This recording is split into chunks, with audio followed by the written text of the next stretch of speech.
नमस्कार, मैं अभिजात कांडपाल। स्वागत है आपका 29 अगस्त 2025 के न्यूज़ बुलेटिन में। आइए शुरू करते हैं आज का बुलेटिन और आपको बताते हैं आज की खास खबरें। होटल के कमरे में आग लगने से जिंदा जला 25 वर्षीय जेई, सुबह ही लिया था कमरा। पिता से कॉल पर कहा था सत्य की खोज में जाना है। 1 करोड़ रुपए से ज़्यादा की भालू की पित्त व चरस के साथ पकड़ा गया विदेशी, उत्तराखंड में आया था बेचने। 10 लाख रुपए का बिल पास करने के एवज में 8,000 रुपए की घूस लेते रंगे हाथों पकड़ा गया सब ट्रेजरी अफसर, घर पर भी पड़ा छापा।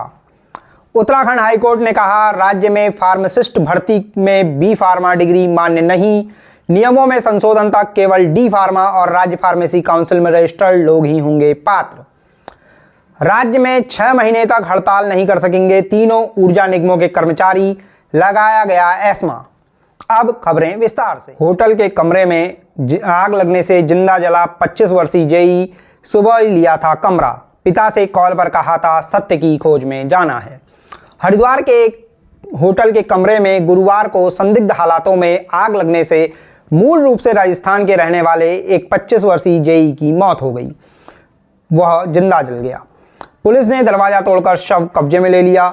मृतक CPWD में जेई के पद पर पंजाब के भटिंडा में पोस्टेड था और 26 अगस्त से वहां से लापता चल रहा था।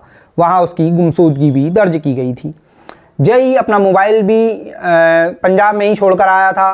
बकौल रिपोर्ट्स उसने होटल में गुरुवार सुबह करीब 11:30 बजे कमरा किराए पर लिया था। मीडिया रिपोर्ट्स में छपा है कि मृतक के पिता ने पुलिस को बताया कि उसने आखिरी कॉल में उनसे सत्य की खोज में जाने की बात कही थी। मृतक के पिता राजस्थान के सरकारी स्कूल में प्रिंसिपल हैं और उसका छोटा भाई MBBS की पढ़ाई कर रहा है। अब बुलेटिन की अगली खबर। 1 करोड़ रुपए से ज़्यादा की भालू की पित्त व चरस के साथ पकड़ा गया विदेशी, उत्तराखंड में आया था बेचने। पिथौरागढ़ पुलिस ने बताया है कि SOG धारचूला कोतवाली की पुलिस और वन विभाग की टीम ने चेकिंग के दौरान एक नेपाली शख्स को 1 करोड़ रुपए से ज़्यादा कीमत की 175 ग्राम भालू की पित्त के साथ गिरफ्तार कर लिया है। तलाशी के दौरान उसके कब्जे से करीब 4,60,000 रुपए की 2 किलो 300 ग्राम चरस भी बरामद हुई है। बकौल पुलिस पूछताछ करने पर आरोपी ने हड़बड़ाकर भागने की कोशिश भी की थी, जिसके बाद शक होने पर उसे रोका गया और पूरी तरह तलाशी ली गई। पुलिस के मुताबिक शख्स भालू की पित्त और चरस बेचने के लिए पिथौरागढ़ की ओर जा रहा था। उसके खिलाफ NDPS एक्ट व वन्य जीव संरक्षण अधिनियम के तहत केस दर्ज किया गया है। अब बढ़ते हैं अगली खबर की ओर। 10 लाख रुपए का बिल पास करने के लिए 8,000 रुपए की घूस लेते रंगे हाथ पकड़ा गया सब ट्रेजरी अफसर, घर पर भी पड़ा छापा। पौड़ी के सतपुड़ी नगर पंचायत में सब ट्रेजरी अफसर कौशल कुमार को विजिलेंस की टीम ने बृहस्पतिवार को 8,000 रुपए की घूस लेते रंगे हाथ गिरफ्तार किया है। आरोप है कि कौशल कूड़ा उठान करने वाले ठेकेदार से 10 लाख रुपए का बिल पास करने के एवज में कुल बिल का 1% यानी 10,000 रुपए की घूस मांग रहा था, लेकिन ठेकेदार के मान मनोबल करने के बाद 8,000 रुपए में सौदा तय हुआ। इसके बाद ठेकेदार ने मामले की शिकायत विजिलेंस से की, जिस पर कार्रवाई की गई। वहीं कौशल के देहरादून स्थित घर की भी तलाशी की गई और प्रॉपर्टी के डॉक्यूमेंट्स समेत कई अन्य डॉक्यूमेंट्स लेकर जांच की जा रही है। आरोपी को शुक्रवार को स्पेशल विजिलेंस कोर्ट में पेश किया जाएगा। अब अगली खबर। उत्तराखंड हाईकोर्ट ने कहा राज्य में फार्मासिस्ट भर्ती में बी फार्मा डिग्री मान्य नहीं, नियमों में संशोधन तक केवल डी फार्मा और राज्य फार्मेसी काउंसिल में रजिस्टर्ड लोग ही होंगे एलिजिबल। उत्तराखंड हाईकोर्ट ने कहा है कि राज्य में फार्मासिस्ट के पदों पर भर्ती के लिए केवल डिप्लोमा इन फार्मेसी यानी डी फार्मा को ही वैलिड एजुकेशन क्वालिफिकेशन माना जाएगा। अदालत ने कहा कि अभी सर्विस रूल्स के तहत फार्मासिस्ट पद के लिए आवेदन करने के लिए बी फार्मा डिग्री धारक उम्मीदवार पात्र नहीं हैं। हाईकोर्ट ने कहा कि भर्ती के लिए एलिजिबिलिटी क्राइटेरिया तय करना पॉलिसी का मैटर है और सर्विस रूल्स में बदलाव होने तक सिर्फ स्टेट फार्मेसी काउंसिल में रजिस्टर्ड डी फार्मा डिग्रीधारी एलिजिबल माने जाएंगे। दरअसल कुछ बी फार्मा डिग्री धारकों ने याचिकाएं दायर कर अपने पास डी फार्मा से ज़्यादा क्वालिफिकेशन की डिग्री होने का तर्क देते हुए कहा था कि उन्हें फार्मासिस्ट पद के लिए आवेदन करने की अनुमति दी जानी चाहिए। अब बुलेटिन की अंतिम खबर। राज्य में 6 महीने तक हड़ताल नहीं कर सकेंगे तीनों ऊर्जा निगमों के कर्मचारी, लगाया गया एस्मा।